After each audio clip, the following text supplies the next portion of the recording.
the elephant in the room is that if the 49ers lose this game, how can you take them seriously for anything?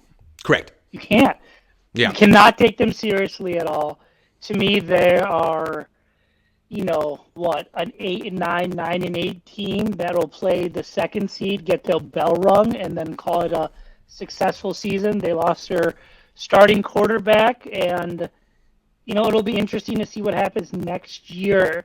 But can I ask you something? Since you're in the locker room, do you think the locker room currently has the makeup to withstand a 6-10, 5-12 season next year with the players that they have? No, currently, they've made it real clear they're not. They're not in for that. They've made it really clear. Really? So don't you think? I can't. They were so happy that Jimmy Garoppolo came back. They've pretty much made it clear, like, hey, we're all in for Trey Lance as long as he's fully developed when he gets on the field. Oh, he's not? Well, maybe we should go back to Jimmy because we're kind of really good with Jimmy. Do not see the irony of people defending Jimmy 5 years ago because he didn't have enough playing time and then he finally got a season underneath his belt? Because really the dynamic of Jimmy was he played 4 or 5 games and he was injured those 4 or 5 games. You could say the same thing for Trey Lance as well.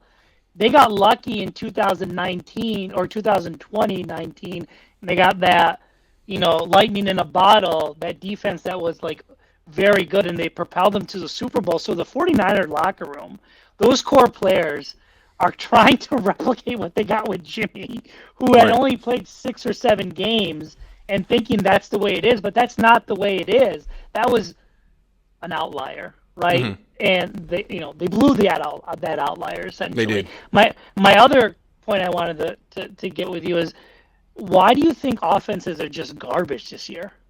This year in particular, have you noticed games from a aesthetically pleasing offensive standpoint are real? And I'm watching all. I'm on the East Coast. I watch all the games, even the Bills.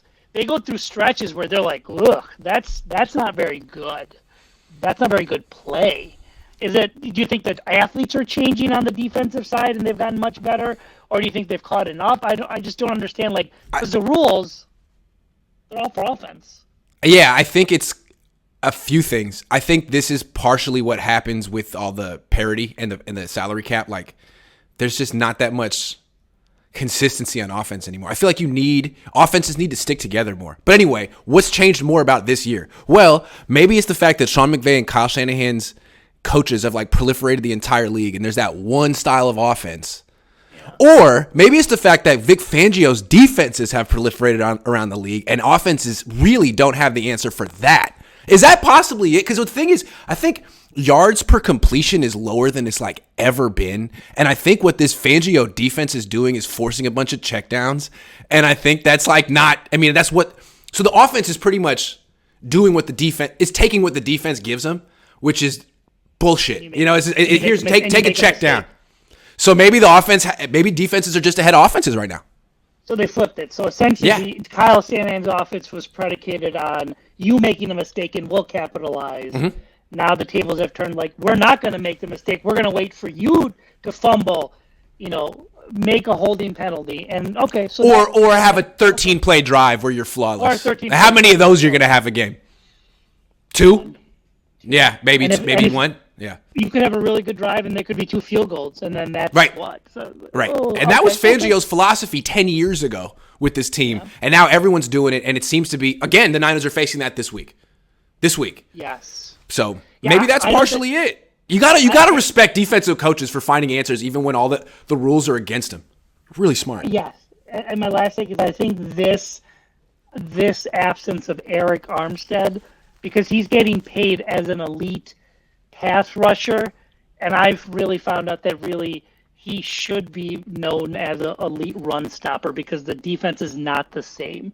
And he's probably getting overpaid as an elite run stopper. He's getting paid he's DeForest Buckner and he can also rush the passer, but he's a really good run defender. And he makes a huge impact in the run game.